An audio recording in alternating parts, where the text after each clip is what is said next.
la sección C. Vamos a continuar con nuestro tema del presupuesto. Vamos a iniciar con donde nos quedamos, eran los momentos presupuestarios. Los momentos presupuestarios se refieren en términos generales a desde cuando se va a iniciar la creación del presupuesto hasta cuando concluye toda la actividad relacionada con el presupuesto. Y entonces el primer momento es lo que se denomina preparación, proyección, confección del presupuesto. Esto no es más que el hecho de que inicia el año, todas las instituciones del Estado que reciben los recursos estatales tienen que empezar a preparar su presupuesto, tanto de lo que necesitan de dinero como el que lo van a gastar. Y de acuerdo a la ley del presupuesto, en el artículo 21, todas estas entidades tienen hasta el 15 de julio para presentar ese proyecto de presupuesto a la dirección técnica. La dirección técnica, junto con la Secretaría de Planificación, pues tendrán a su cargo analizar esos presupuestos y desde luego empiezan con los recortes, ¿verdad? ¿Por qué? Porque todos los órganos del Estado quisieran realizar más cosas o tener más dineros, y la Dirección Técnica del Presupuesto y la Secretaría de Planificación tienen que poner los pies sobre la tierra y realmente para lo más necesario e indispensable por la misma situación de los recursos. Entonces, una vez que lo tiene la Dirección Técnica del Presupuesto, viene y lo unifica. O sea, tiene que unificarlo, y una vez que lo ha unificado, pues deberá trasladarlo al Congreso de la República para que el Congreso de la República haga su parte. La Dirección Técnica a través del Ministerio de Finanzas deberá presentarlo al Congreso de la República a más tardar el 2 de septiembre, según el artículo 23 de su ley orgánica. El segundo momento entonces es la discusión, aprobación y sanción la discusión, la aprobación, la sanción, promulgación y vigencia. Ese no son más que los pasos de creación de la ley. Cuando llega al Congreso de la República o reciben este proyecto de presupuesto, deberán de realizar todos los pasos que se establecen en el artículo 174 al 180 de la Constitución, que no es más que el proceso de creación de la ley. Discusión, una, dos o tres discusiones. Podría darse el caso también que en la primera lo declaren de emergencia, de urgencia nacional, y lo aprueben. Y luego pasa al presidente de la República para que lo sancione, y luego se publica donde se señala su vigencia, que tendrá que ser del 1 de enero al 31 de diciembre del mismo año. Posteriormente a la aprobación por parte del Congreso y la sanción del presidente de la República, está el tercer momento, que es el de ejecución del presupuesto. La ejecución del presupuesto no es más que el acto por medio del cual el Ministerio de Finanzas, a través de la contabilidad del Estado y la tesorería, le empiezan a asignar a cada uno de los órganos del Estado dineros para que estos puedan cumplir con sus atribuciones, con los fines para los cuales fueron creados.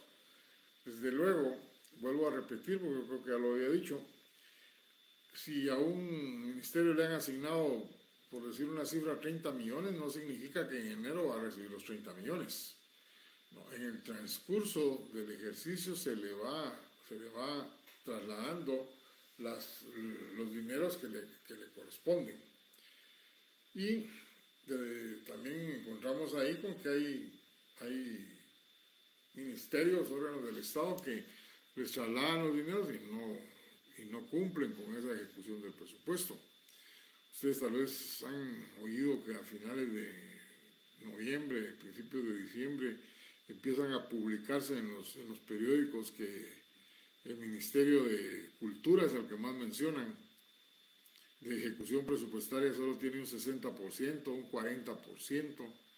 Hay otros órganos como el que tiene que ver, no me recuerdo ahorita el nombre, pero el que tiene que ver con las cuestiones migratorias, creo que se llama Instituto de Migración, creo que se llama, pero que también no cumple con ejecutar el presupuesto que tiene, recibe los ingresos pero no realiza los gastos, o sea, de los proyectos que están señalados.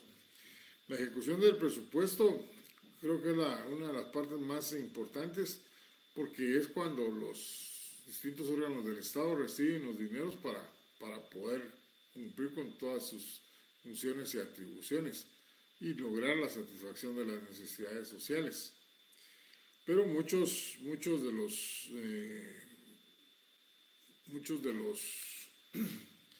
órganos del Estado no cumplen con esta misión, y cuando llega el final del año, pues algunos gobiernos han optado que si a tal ministerio le queda un excedente que no ha podido ejecutar de tantos millones, pues viene y trasladarlo a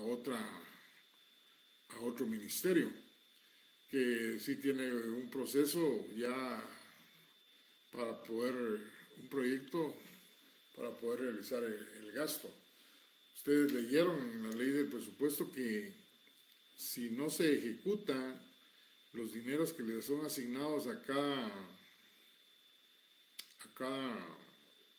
uno de los órganos del Estado, esos dineros regresan al fondo común. Esos dineros que no ejecutaron en el año 2022 los órganos del Estado, precisamente son los millones de quetzales que el nuevo Congreso aprobó, el Congreso actual aprobó, para ser asignado en su mayor porcentaje a comunicaciones y un pequeño porcentaje a educación y a salud. Una cuestión bien discutible porque no se está utilizando para ningún proyecto, sino para gastos ordinarios. No es ningún proyecto de inversión. Bueno, ahí tienen el tercer momento. Y por último está el denominado de justificación presupuestaria o rendición de cuentas. Si a ustedes les preguntan, ¿cuántos presupuestos tiene el gobierno de Guatemala, el Estado de Guatemala? Pues ustedes, como toda la gente, va a contestar que solo uno. Es el presupuesto que le hacen la gran bulla, la gran publicidad, la gran discusión, la gran presión política, por aquello que les explicaba del estado geográfico, y finalmente lo aprueban, y si no se pusieron de acuerdo el Ejecutivo y los diputados, no digo el Congreso, el Ejecutivo y los diputados, entonces no lo aprueban y se queda el ejercicio anterior, tal y como lo dice la Ley Orgánica del Presupuesto.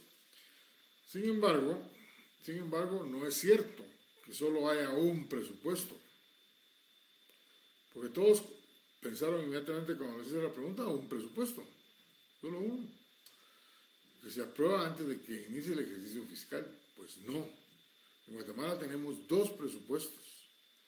El presupuesto de justificación presupuestaria o rendición de cuentas, que también es llamado un presupuesto preventivo. Perdón, ese es el presupuesto anterior.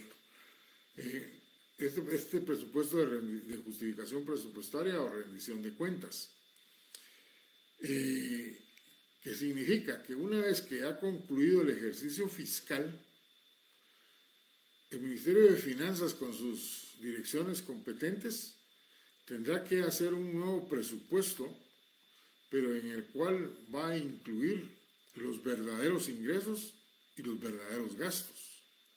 Cuando digo verdaderos ingresos es porque, recuérdense ustedes que el presupuesto que aprobó el Congreso antes de que iniciara el ejercicio fiscal. Los ingresos son proyecciones, cálculos estadísticos, ver la información del Banco de Guatemala con las variables macroeconómicas, y en base a todos estos factores, pues hace su proyección de lo que van a ser los ingresos. Igual va a incluir en los gastos lo que a juicio de ellos, los análisis que hacen, etcétera, de lo que se va a gastar. Pero ya dijimos que hay muchos que no se lo gastan. Entonces, este momento de justificación presupuestaria es cuando el Ministerio de Finanzas Públicas tiene que preparar ese verdadero presupuesto. Yo le llamo verdadero presupuesto porque es el que se consignan datos de ingresos reales y datos de gastos reales, de lo que realmente se gastó, no de lo que se proyectó. Y este nuevo presupuesto se le entrega a la Contraloría General de Cuentas. Y la Contraloría General de Cuentas tiene la obligación de fiscalizarlo, de revisarlo. Y definitivamente este es el momento en que la Contraloría debe de jugar su verdadero papel, de ser fiscalizador de la forma en que el Estado se gasta los dineros. Porque una vez que se realiza su dictamen, este es enviado al Congreso de la República para que lo apruebe o lo impruebe. Pero ustedes han oído alguna vez o han leído o visto en la televisión publicidad respecto a ese presupuesto de justificación o rendición de cuentas. No la hacen, no existe.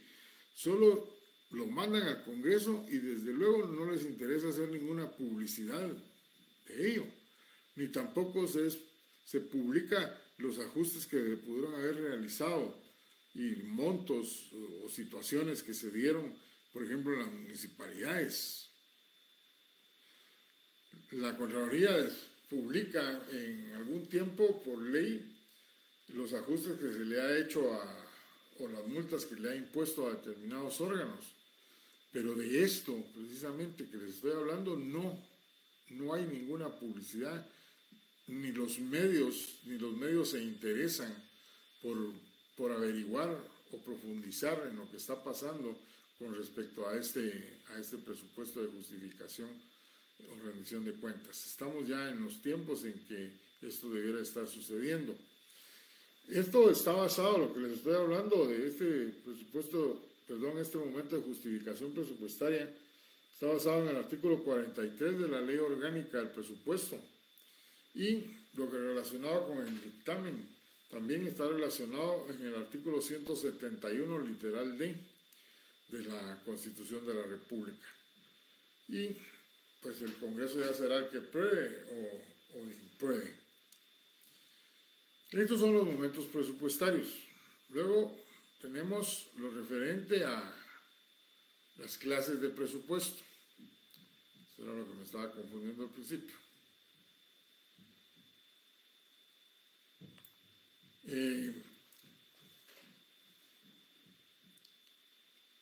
Hay en la doctrina una variedad de presupuestos. Yo me he basado en el libro de Matus Benavente, de Juliane von Rusch, para hablar de lo de los presupuestos y preparar lo relacionado con estas clases. Y tomé los considero más importantes. El primero es el impuesto único. Este impuesto es el que, este presupuesto, tengo en mente que no les he mandado el material del impuesto único, por eso es que ya se me cruzan las ideas, ¿verdad? El presupuesto único se refiere al presupuesto en el que en un solo documento se incluyen todos los ingresos y todos los gastos que tiene un Estado y que se van a realizar durante el ejercicio fiscal. Ese es el presupuesto que nosotros tenemos y es al que se le llama presupuesto preventivo. ¿Por qué presupuesto preventivo? Precisamente porque se fracciona y se aprueba antes del inicio del ejercicio fiscal.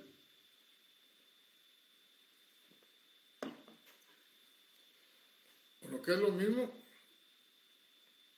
el Estado, a través del órgano correspondiente, que en este caso es el Ministerio de Finanzas, que es el que a través de la Dirección Técnica de Presupuesto y la Secretaría de Planificación, la Presidencia, pues colaboran para hacer el presupuesto preventivo y que lo arman en base a los presupuestos que les han presentado todos los demás órganos del Estado. Y desde luego, les decía hace un rato, solo son cifras que nacen de estudios económicos, por estudios estadísticos, por análisis de las proyecciones macroeconómicas que hace también el Banco de Guatemala, el análisis de los presupuestos anteriores, y que al final va a estar listo para cuando se inicie el ejercicio fiscal. Es el que tenemos nosotros en forma general. Digo en forma general porque más adelante voy a explicar algo. Luego están los presupuestos múltiples. Los que hablan de la existencia de estos presupuestos, dicen que la sociedad ha crecido demasiado. En cada estado hay distintas actividades sociales, económicas, financieras, y que lo mejor es que se hagan presupuestos para cada una de estas actividades, porque sería más fácil ejecutar entonces el gasto. Desde luego, eso podría facilitar el gasto para entidades que realmente cumplan de forma transparente y tengan capacidad para poder realizarlo. Se basan también en el hecho de que todo esto es de carácter heterogéneo, no es homogéneo, y como consecuencia debiera estar en esos, fraccionarse de ese presupuesto, en lugar de ser único, mejor hacerlo múltiple. Luego nos encontramos con otro presupuesto, que es el denominado presupuesto cíclicos. Los presupuestos cíclicos están relacionados con los fenómenos de inflación y deflación. Desde luego, lo que pretenden ellos es que en atención a cada uno de estos ciclos que se dan en el desarrollo económico de un país, financiero también, se acoplen y en base a ellos se hagan según vaya subiendo ese índice inflacionario o lo contrario vaya decayendo, que es la famosa deflación y que ustedes la conocen como depresión, pero que vamos a analizar esos dos ciclos económicos en el gasto público, en el tema del gasto público. Luego está el presupuesto de caja. El presupuesto de caja, dicen los que sustentan su existencia, que son presupuestos en los cuales se consignan los dineros que se van a gastar en el ejercicio fiscal, así como los gastos que se van a realizar.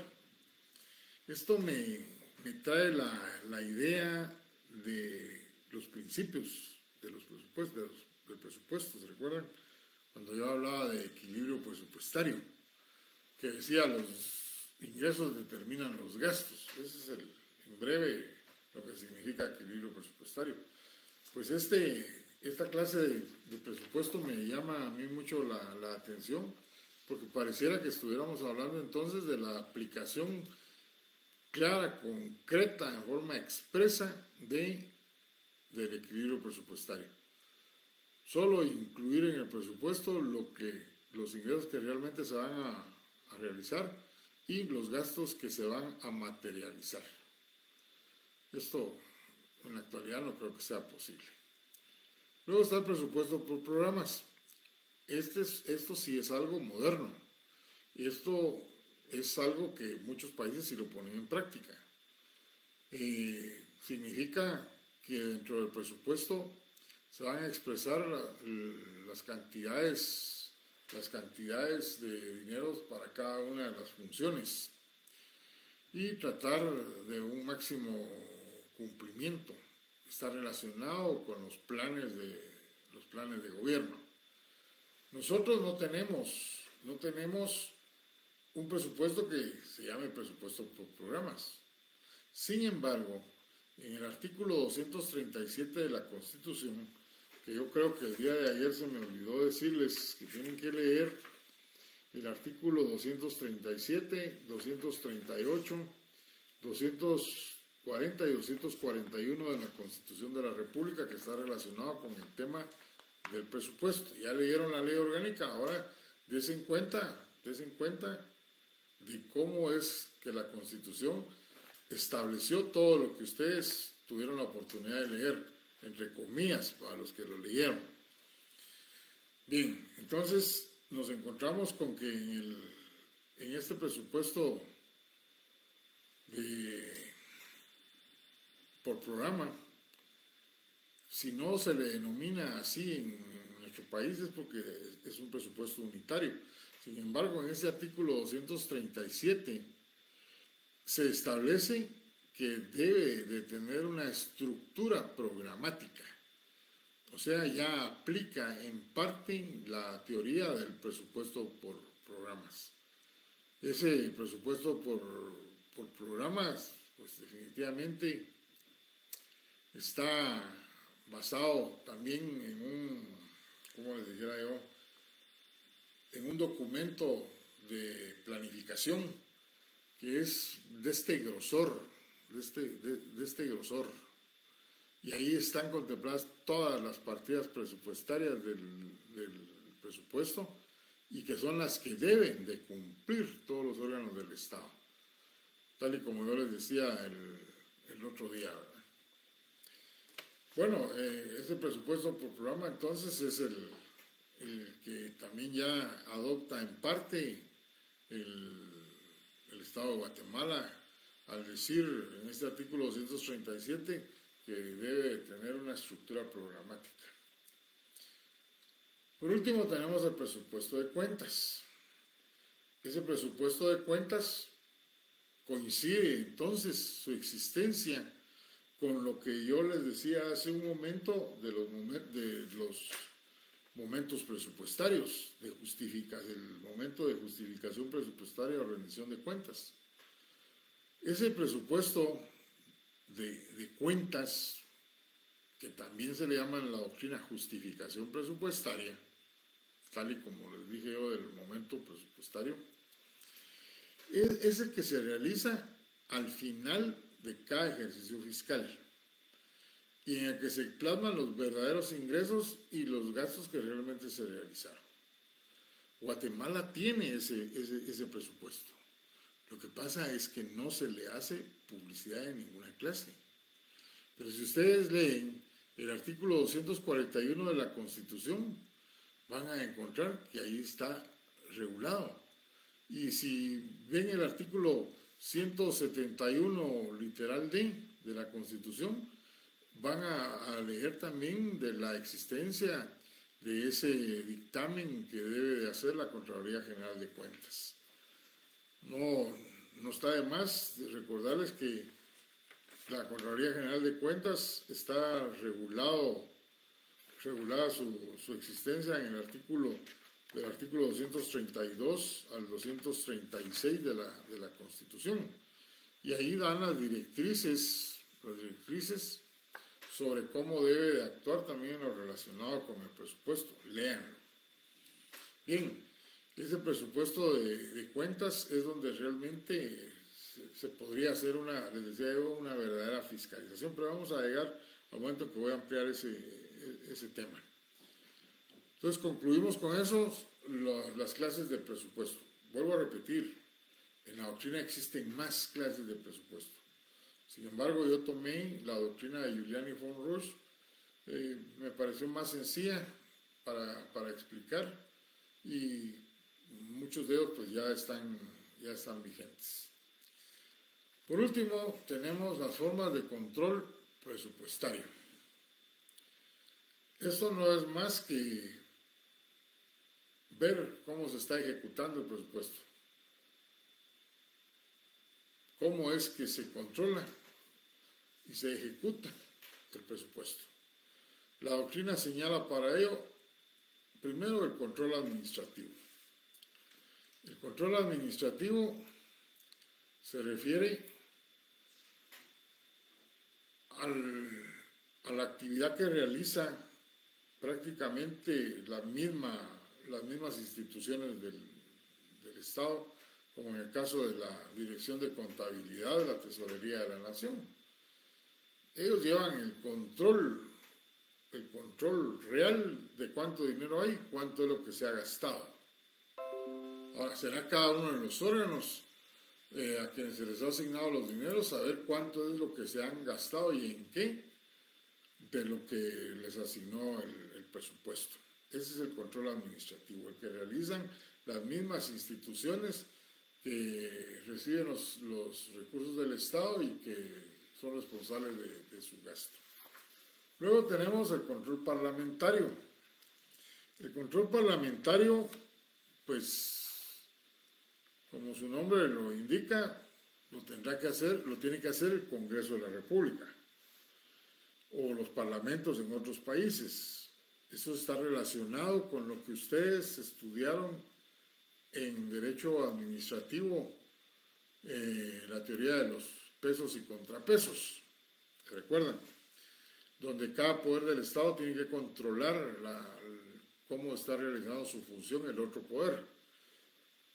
Pues aquí encontramos la teoría de los pesos y contrapesos, donde el Congreso de la República es el que va a fiscalizar, en otras palabras, controlar al Ejecutivo en sus distintos órganos de cómo están gastándose los dineros del Estado, y que en su mayoría son provenientes de los impuestos, como hablábamos en la teoría general de la tributación. Entonces, ustedes han leído que el Congreso cita a los funcionarios, a los ministros, ¿sí? ¿Cómo es que se llama esa figura?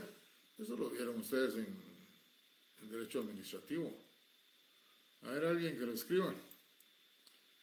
¿Cómo es que se llama esa figura? Lo último que tengo aquí es de Ingrid Fuentes. Mañana, si me escribe a mi correo henryalmengor@gmail, ahí mismo le contesto el resultado de lo que voy a investigar mañana sobre lo que me estaba planteando.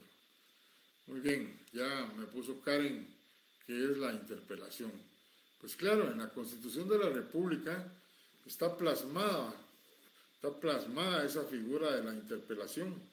Y entonces, cuando el Congreso le llegan noticias o se empiezan a publicar o por otras vías se enteran de que hay una mala ejecución, que hay ilegalidad en lo que se está ejecutando, pues cita a los ministros y los interpela. Una interpelación reciente y muy conocida por todos nosotros es la que se hizo por la pandemia con la ministra de Salud Pública, que renunció. No tuvo explicaciones para muchas de las cosas que se estaban realizando relacionadas con el gasto público. Entonces renunció. Hay otra interpelación que se le hizo en el pasado al ministro de Comunicaciones con respecto a la construcción de la circunvalación de Chimaltenango. ¿Por qué? Noticias de que había un mal manejo ahí de recursos, que habían actos ilegales, y ahí está, la historia lo ha demostrado, ¿verdad? Está preso el ministro. La interpelación lo único que destapó fue el problema y fue el Ministerio Público el que tuvo que empezar a investigar realmente no tengo conocimiento si la Contraloría también estuvo involucrada en la investigación. Me imagino que sí, porque eran fondos del Estado. Y de acuerdo al artículo 232 es su obligación participar en la fiscalización del manejo de los recursos del Estado. Pero la interpelación no produjo que lo destituyeran, que es uno de los objetivos. Al contrario, terminó su tiempo y se desapareció cuando supo del proceso penal, hasta hace poco que se entregó, si mal no recuerdo, y está preso. El problema, y no lo dije en la sección anterior, se me olvidó, el problema es que este control parlamentario también se ha orientado al aspecto político, de eso que no les quepa la menor duda. Ya no ha jugado muchas veces ese papel del cumplimiento de la teoría de los pesos y contrapesos. En años pasados han habido casos en los cuales los ministros están haciendo cola ahí en el Congreso para ser interpelados porque están citados.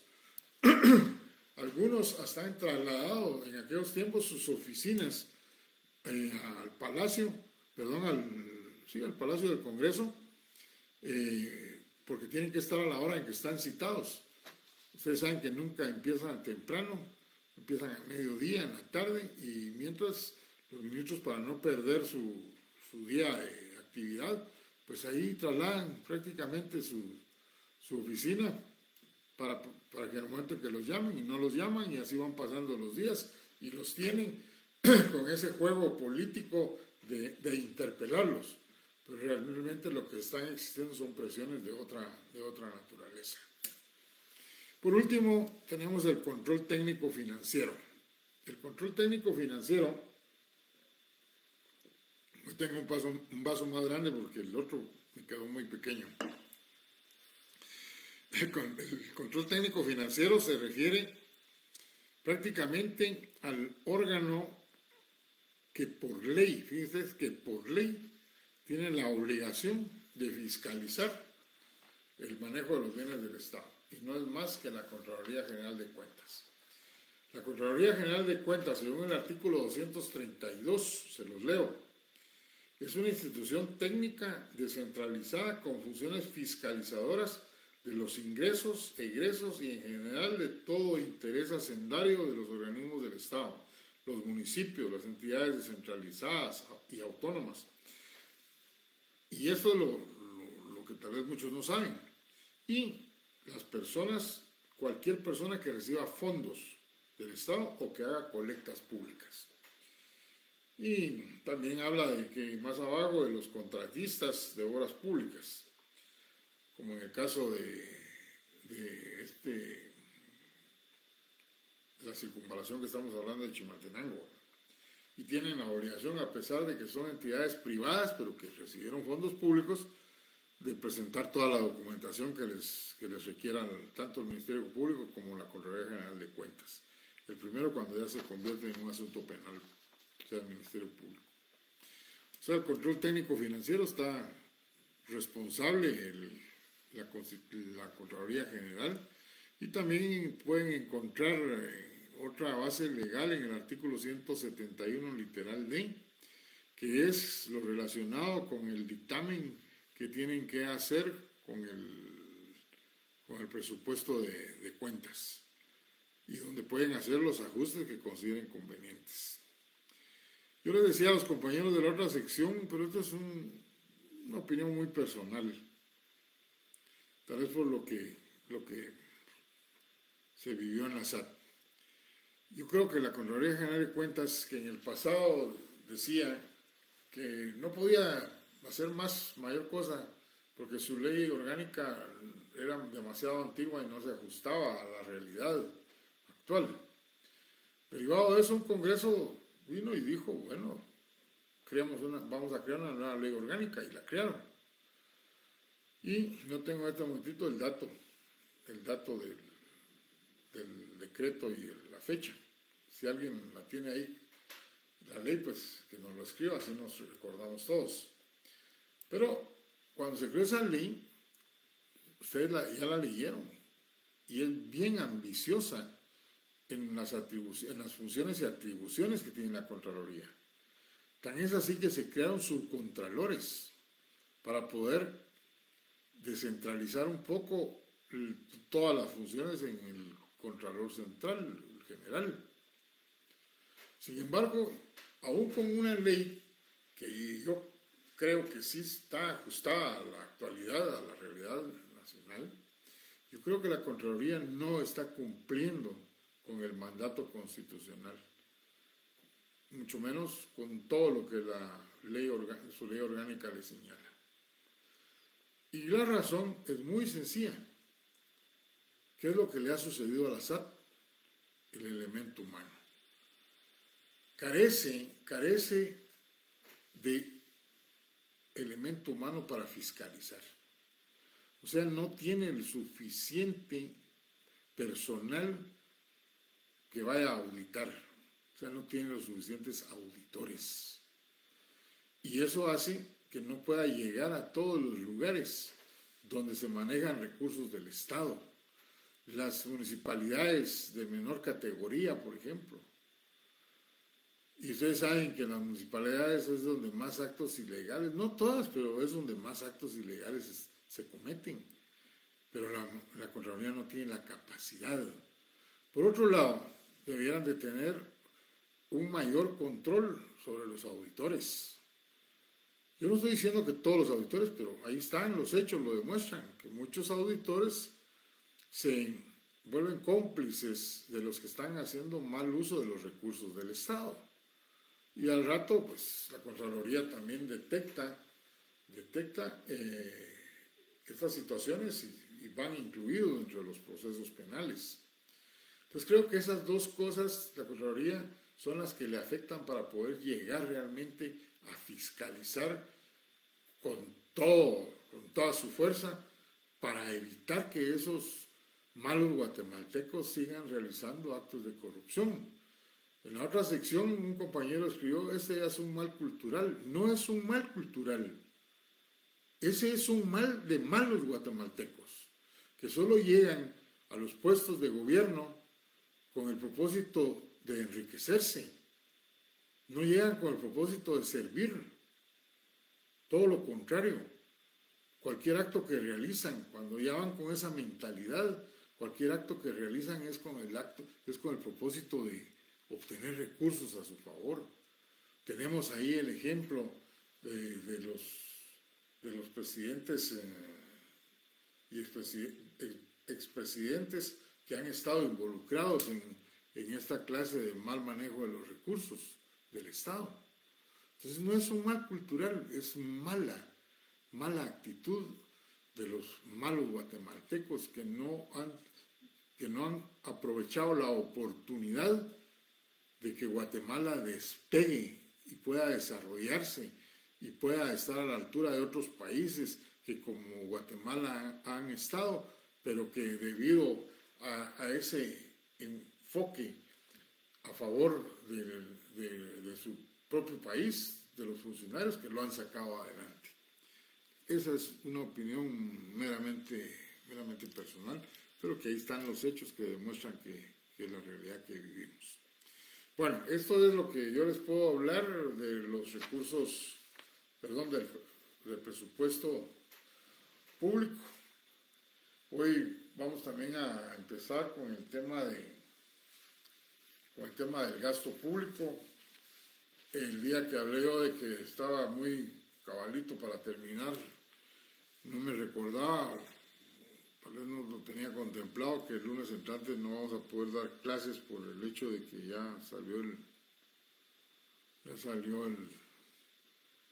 el diario oficial publicado que hay feriado oficial para todas las entidades del Estado el lunes, por el día 1 de mayo.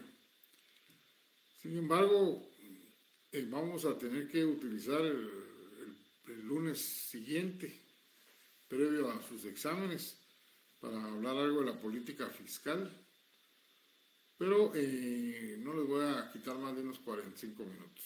Así que creo que no va a ser mucho el tiempo. Y así me da oportunidad de hablar de estos temas del gasto público y del crédito público con un poco más de amplitud. Sé que hay material y todo, pero no es lo mismo cuando uno empieza a hablar ya y lo adecua a lo que está sucediendo en su país. Bueno, hablemos del gasto público. El gasto público, aun cuando en la doctrina no se establece, yo siempre he dicho que el gasto público presenta una clasificación que no lo ha señalado ningún autor, pero del análisis que yo hago de cómo gasta el Estado, digo, hay una clasificación general del gasto público. Y esta no es más que señalar que hay un gasto definitivo y hay gastos de inversión. Solo para agradecerle a Paul Sigliésar que nos puso ahí que el decreto es el 31/2002 de la Ley Orgánica de la Contraloría General de Cuentas. Y también la señorita Linares, que dice que se ha convertido en política la elección del titular. Bueno, el aspecto político ya está involucrado en todo lo que son las elecciones. Ustedes ya se pudieron dar cuenta con lo que está sucediendo en la actualidad. Bueno, les decía yo que en el gasto público entonces hay una gran clasificación, la clasificación general, le llamo yo. Hay gastos definitivos y gastos de inversión. El gasto definitivo es aquel en el que el Estado saca y saca dinero, eroga y eroga dinero y no recibe ninguna devolución. Ese es el gasto que se realiza para satisfacer las necesidades sociales. ¿El Estado gasta en los hospitales y recibe algo a cambio? No.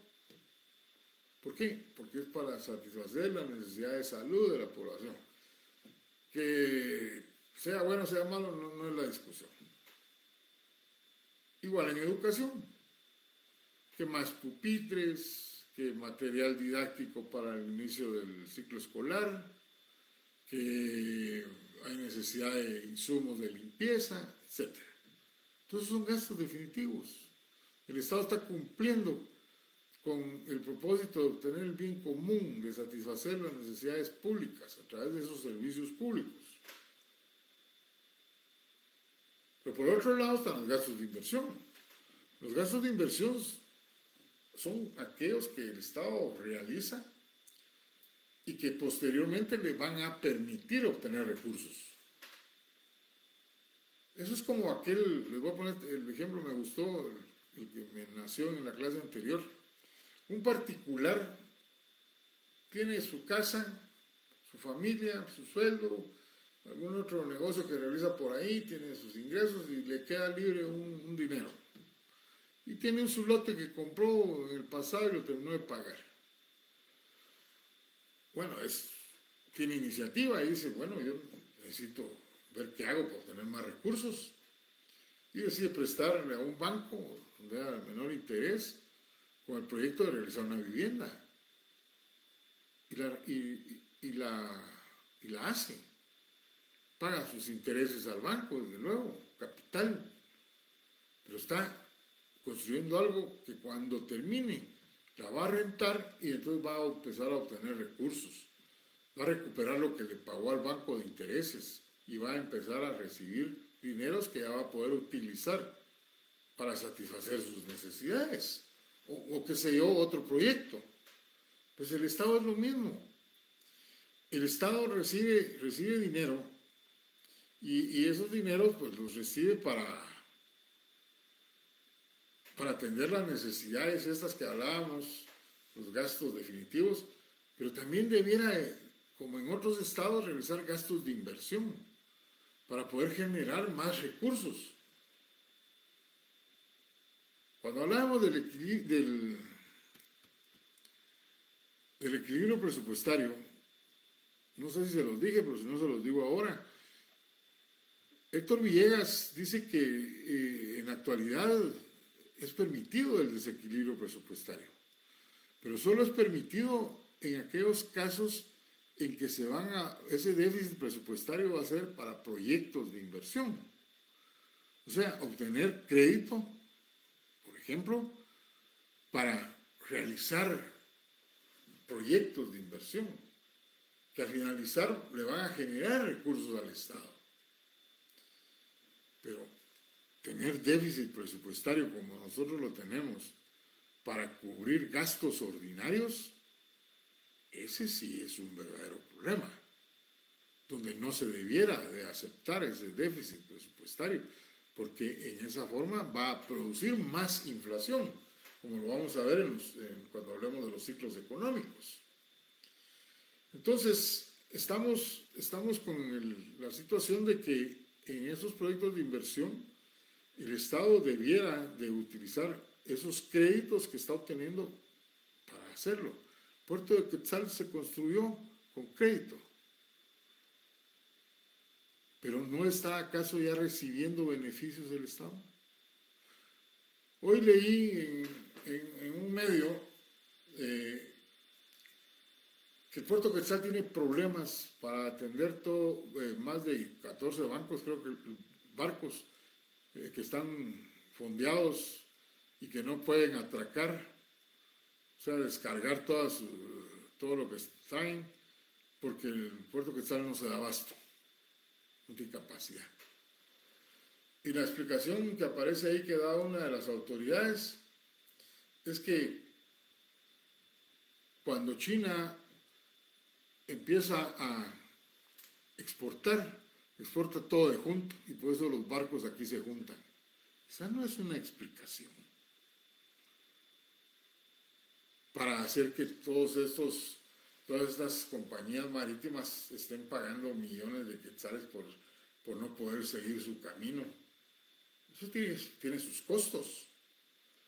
¿Por qué ningún gobierno realmente ha tomado la decisión de ampliar el puerto Quetzal o crear un nuevo puerto? ¿Cuánta zona marítima tenemos? Y cuando decidieron hacerlo y se involucraron con autoridades de empresas de otro país, lo único que obtuvimos fue que se iniciara un proceso penal por la bendita corrupción. En el tiempo de Berger, del expresidente Berger, al inicio de su mandato dijo que iba a realizar 5 megaobras.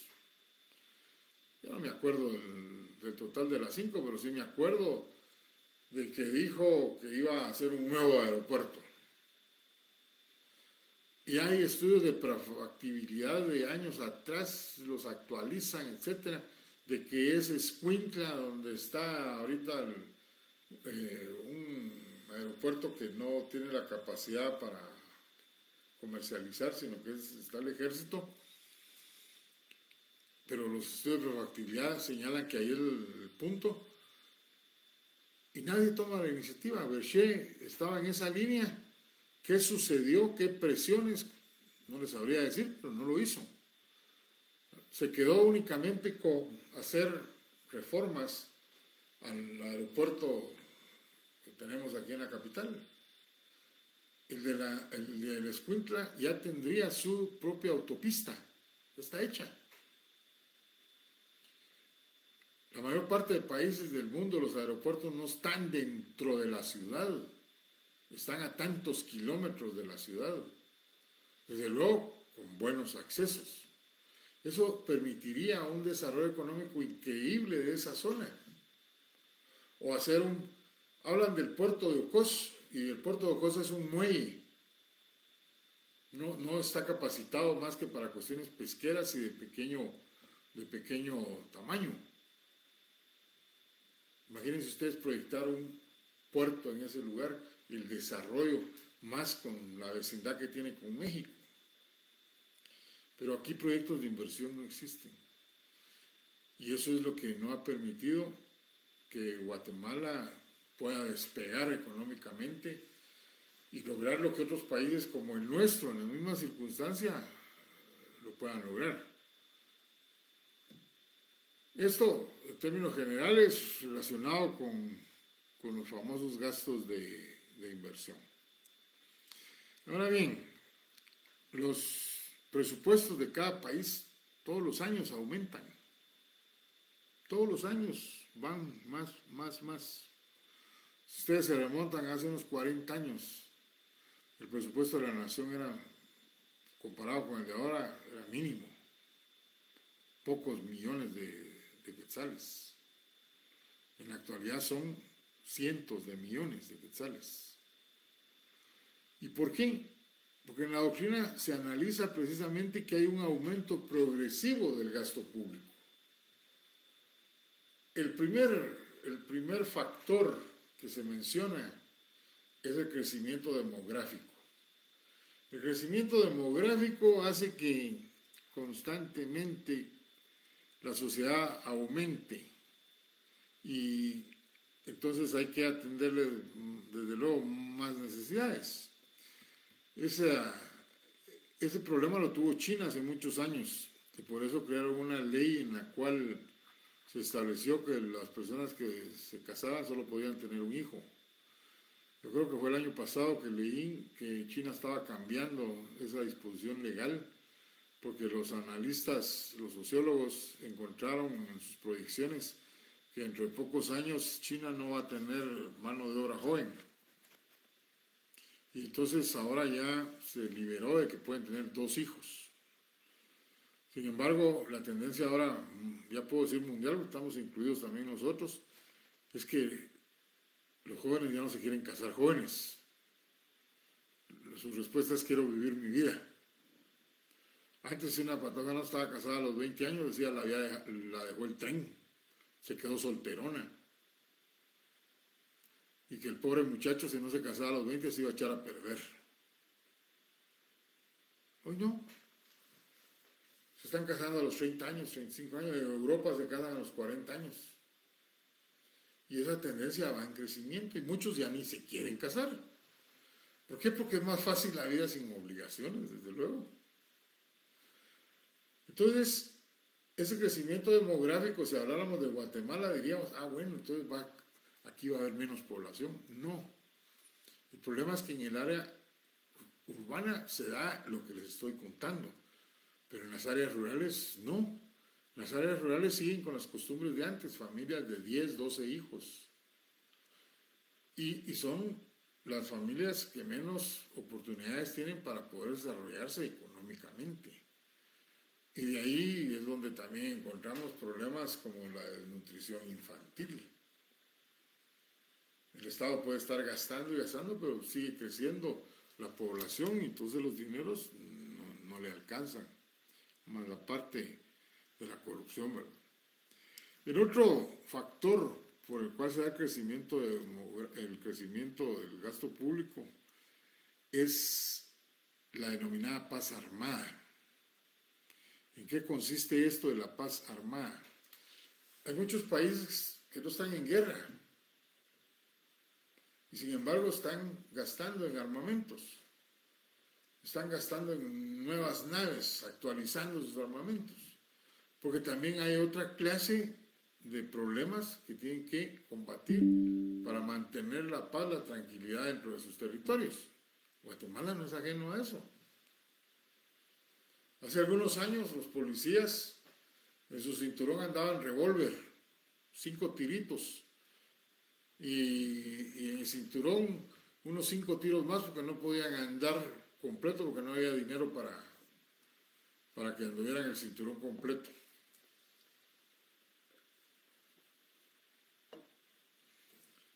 Mientras que la delincuencia común, con ametralladoras o con estas armas, pistolas con cargadores de 12 tiros, 20 tiros. ¿Cómo podía pelear los policías contra la delincuencia? Pues el Ministerio de Gobernación tuvo que gastar, no estamos en guerra, pero tuvo que gastar en un armamento más acorde a las circunstancias. El narcotráfico se modernizó. Ya no usan aquellas avionetas en las que traían sus galoncitos de combustible. Ahora usan jet. Y hubo un tiempo que ni las avionetas esas sencillas podía detectar el ejército de Guatemala porque el radar que tenían era antiguo. Pues tuvo que gastar algunos millones para poder comprar un radar moderno y que pudiera detectar cualquier nave. Ahora ya lo hacen, ya tienen el radar desde hace algunos años. Ahora lo que no tienen son las avionetas o helicópteros para poder atender lo que el radar está detectando. Y cuando llegan ya están quemadas las avionetas, ya se llevaron el producto, que se dan el lujo de quemarlas. O sea, hay necesidad entonces de comprar nuevo equipo en ese sentido. Y cuando lo quieren hacer, en la forma como lo quieren hacer, entonces destapa muchas dudas y la sociedad empieza a manifestarse y tienen que frenar en hacerlo por la forma como lo están haciendo, pero otros países que sí lo hacen como debe hacerse, pues están comprando y se mantienen. Yo leí hace poco que Japón, derivado de la Segunda Guerra Mundial, tiene una cláusula, un artículo en su constitución de que no puede participar en actividades bélicas. Sin embargo, una cosa es participar en actividades bélicas y en otra que tuviera prohibición de comprar armamento, equipo de guerra actualizado. Esa prohibición no la tienen y entonces están equipados para responder en cualquier momento una agresión a su territorio. O sea, gasto dentro de una paz que el país tiene, pero que se están armando. Otro factor del aumento progresivo del gasto público es la variación del tipo de cambio. ¿Por qué la variación del tipo de cambio? Porque en el caso nuestro, el dólar fluctúa y han habido épocas en que la fluctuación es exagerada. Sin embargo, cuando se hacen los contratos administrativos para la obtención de servicios que se pactan generalmente en dólares, por esa misma circunstancia, se pactan en un tipo de cambio, pero se atrasan, se incumplen, se aumentan los plazos, pero no se habla sobre el tipo de cambio que se va a pagar, lo dejan libre. Y para entonces ya el tipo de cambio aumentó con respecto al que originalmente se pactó. Eso significa más erogación de quetzales. Más aquellas obras que se llevan 2 o 3 años, que se realizan en 3 presupuestos diferentes o en 2 diferentes. Entonces también ese es un factor en el caso nuestro. El ser un Estado paternalista se convierte también en un aumento progresivo del gasto público. ¿Por qué? Porque un Estado paternalista como el nuestro pretende, no que realmente lo hace en su totalidad, atender la mayor parte de las necesidades de la población. Y con sus escasos recursos, derivados de la malversación desde luego, entonces viene y decide atender necesidades que la población tiene. La escasez de comida en muchas personas que no tienen trabajo. Recuerden ustedes que la UNE fue un gobierno que su eslogan decía: estamos atendiendo a las clases sociales que nunca han sido atendidas, algo así era lo que decía, tengo el recuerdo. Y entonces empezó a crear programas como los comedores solidarios, la bolsa solidaria, la refacción solidaria, y no me acuerdo qué otras más cosas solidarias creo. Desde luego estaba atendiendo necesidades de la población, pero no estaba haciendo ningún esfuerzo por resolver el problema básico, fuentes de trabajo, por ejemplo. Si el Estado viene y empieza a hacer obras, tiene que contratar gente. Y eso, pues definitivamente permite que la gente ya tenga dinero en sus manos y pueda atenderse por sí misma. Este gobierno pues asume que los comedores solidarios son buenos. Ya no tiene uno o dos como el gobierno de este que les estoy hablando, sino que ya tiene en varios departamentos. Y es cierto, la gente acude, la necesidad, el hambre es el hambre. Pasen ustedes a las 2, a las 11:30, 11 de la mañana, allí en la la 10ª calle, después de la 18 calle, y ahí hay un comedor solidario y se van a dar cuenta de las colas que hay de gente esperando que den las 12, desde las 11 están, para que puedan recibir la alimentación. La niñez en las escuelas, recibiendo también una refacción más sustentable, porque muchos niños llegaban sin desayunar. Todo esto, pues desde luego, en atención de esa clase de necesidades de la población, aumenta el gasto público cada año. Pues cada año hay más niños, cada año hay más gente desempleada, cada año hay más problemas. Y yo creo que me quedo ahí.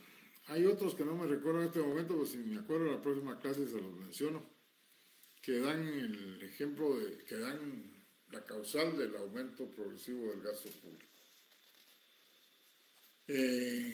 Esto del aumento progresivo del gasto público está relacionado también con la forma de financiar el gasto público. Este tema del gasto público yo me basé en el libro de Matus Benavente para darles el material y es lo que estoy explicando. También habla él del financiamiento del gasto público. Y entonces él dice que hay tres situaciones. Dice, para cada país. Hay países, dice, que con sus ingresos ordinarios satisfacen sus necesidades ordinarias y extraordinarias. Esos son países que sus economías tienen superávit. Estamos hablando, por ejemplo, de Japón. Desde luego ya hay otros países asiáticos que están en esa misma circunstancia. Pero nos quedamos con el ejemplo de Japón. Estados Unidos, yo no les puedo mencionar Estados Unidos porque Estados Unidos tiene un porcentaje de deuda pública increíble. Pero porque tiene otra clase de elementos, de factores que lo mantienen y que sea la primera potencia mundial o entre las primeras potencias mundiales en la actualidad. Hay otros países que dicen que con sus gastos ordinarios satisfacen sus necesidades ordinarias. Y si hay necesidades extraordinarias, las van a satisfacer con ingresos extraordinarios. Dice, estos son países normales, economías normales. O sea, que mantienen un equilibrio entre los ingresos y los gastos. Mientras que hay otros países, otro grupo que dice que con ingresos extraordinarios se satisfacen las necesidades ordinarias y extraordinarias. Ese somos nosotros. La mayor parte de países de la América Latina. Que sencillamente con ingresos extraordinarios estamos cubriendo necesidades ordinarias. Óyame, si no es una necesidad ordinaria la creación de hospitales o de institutos de segunda enseñanza o más escuelas. Sin embargo, si ustedes ven construcción de esa naturaleza, encuentran las grandes vallas donde dice financiado con crédito proporcionado por el BCIE, por ejemplo. Es crédito. Recuerden que el crédito público, según Héctor Villegas, es un recurso de naturaleza, según el recurso de naturaleza, extraordinaria. Nosotros estamos llegando al extremo de que se están obteniendo créditos para pagar créditos que están venciendo. En esas circunstancias estamos. Y sobre eso, del crédito que están ahorita negociando, lo vamos a hablar el próximo miércoles. Bueno, ahí tienen ustedes la forma que dice Matos Benavente que se da el financiamiento de los gastos ordinarios y extraordinarios. Depende del país. Superávit, normales y con déficit presupuestario. El último, esos somos nosotros. Luego, vamos a hablar de clasificaciones de los gastos públicos, aparte de la general que yo ya mencioné. Dice, atendiendo a su carácter eventual o permanente, hay gastos ordinarios y extraordinarios. ¿No les recuerda esto la clasificación de Giuliani von Rouge, que decía que hay ingresos de carácter, recursos de carácter eventual o permanente, y hablaba de los recursos ordinarios y extraordinarios? Pues igual, aquí este autor también menciona de que hay gastos ordinarios y extraordinarios. Estos gastos ordinarios y extraordinarios, como lo expliqué en aquella oportunidad, se refieren a atender necesidades ordinarias, las normales que aparecen en el presupuesto. El gasto ahí está plasmado en el presupuesto que ha aprobado el Congreso. Compra de insumos para los hospitales, lo que ya les mencionaba. Pagos de los funcionarios y trabajadores del Estado. Pago de servicios que necesitan los órganos del Estado.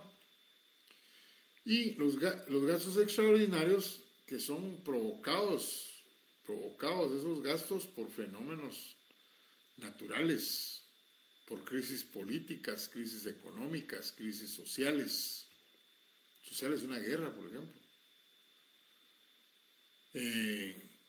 Podemos hablar como un ejemplo cercano, la pandemia. Surgió, derivado de la pandemia, una gran cantidad de personas infectadas y el Estado de Guatemala no estaba preparado con los hospitales y con los insumos para poder atender a la sociedad, mucho menos con el presupuesto. Y de inmediato la tramitación de los créditos que ustedes ya saben, y que la discusión si se usaron bien o no se usaron bien, etc. Pero para el caso es un ejemplo. Gasto de carácter extraordinario. Y el Estado entonces buscó ingresos extraordinarios a través del crédito. Cada vez se acentúa más el problema de la desnutrición infantil. Y cada vez hay órganos de financiamiento ofreciendo dinero para que el Estado pueda atender esa necesidad que cada vez se pone más extrema. No puede dejar mucho dinero en el presupuesto para eso porque los recursos, dicen, no son suficientes. Pero siempre he dicho yo que en Guatemala hay suficiente riqueza. Hay suficiente riqueza para atender muchas de las necesidades que no se están atendiendo, pero sencillamente el dinero no le alcanza al Estado porque hay mucha corrupción, mucha malversación de los recursos del Estado. Y de esa cuenta es que surgen muchos más gastos extraordinarios que hubieran podido ser incluidos dentro de los gastos ordinarios. Hay otra clasificación que se refiere atendiendo a la clase de sujeto que los utiliza, los gastos de gobierno y los gastos de ejercicio. Los gastos de gobierno no son más aquellos en los cuales incurre el Estado para satisfacer las necesidades públicas. Y yo agregaría para satisfacer sus propias necesidades.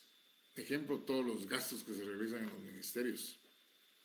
Mientras que los gastos de ejercicio son todos aquellos gastos que tiene que erogar el Estado y que demanda el ejercicio de la administración. ¿Qué gasto de ejercicio tiene el Ejecutivo para poder obtener recursos? Eso ya lo estudiaron ustedes. Pueden dar perfectamente el ejemplo. Fíjense la pregunta. ¿Qué gasto de ejercicio tiene que hacer el Ejecutivo para poder obtener la mayor cantidad de recursos? Veamos si alguien escribe algo.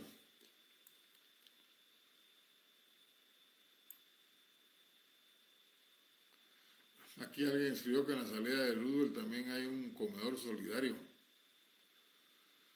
Bueno, pues, como nadie lo escribe, yo se los cuento. Ustedes estudiaron en el primer parcial la ley de la SAT, y la SAT recibe un 2% de toda la recaudación tributaria. Es con lo que la SAT desarrolla todas sus funciones y cumple todas sus obligaciones y de personal, todo. Con eso es que vive la SAT, en otras palabras. Entonces, al Ejecutivo tiene ese gasto de ejercicio que tiene que quedar dentro del presupuesto de la nación, el 2% que le paga a la SAT. Entonces, ese es el mejor ejemplo que les puedo poner de gastos de ejercicio. Mientras que la otra clasificación habla de gastos personales y gastos reales. Y dice que los gastos reales son los que incurre el Estado para proveerse de bienes. Real viene del latín res, que significa cosa. Yo me acuerdo que eso lo aprendí cuando estudiaba Derecho Civil.